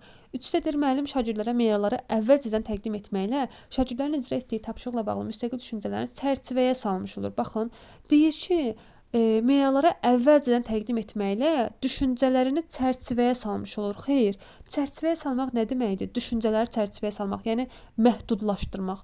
Burada müəllim məhdudlaşdırmayıb axı. Əvvəlcədən meyarları təqdim eləməklə çərçivəyə salmış olmur. Əksinə, şagirdin tənqidi təfəkkürünü inkişaf etdirir, müstəqil düşünməsinə şərait yaradır. Ona görə də 3 yanlışdır. Çərçivəyə salmaq məhdudlaşdırmaq deməkdir. Ona görə də 3 yanlışdır. 3-də çıxır. 4-ə baxaq. Meyarlar daha çox şagirdlərdə konseptual biliyin formalaşmasına kömək olur. Bəli, doğrudur. Nəyə görə? Baxın, biliyin neçə dənə idi? 4 dənə bilimiz vardı. Faktoloji, konseptual, prosedural, bir də metakognitiv. Faktoloji odur ki, şagird dərsə əzbərləyir, hazır fakta cavab verir, düzdür?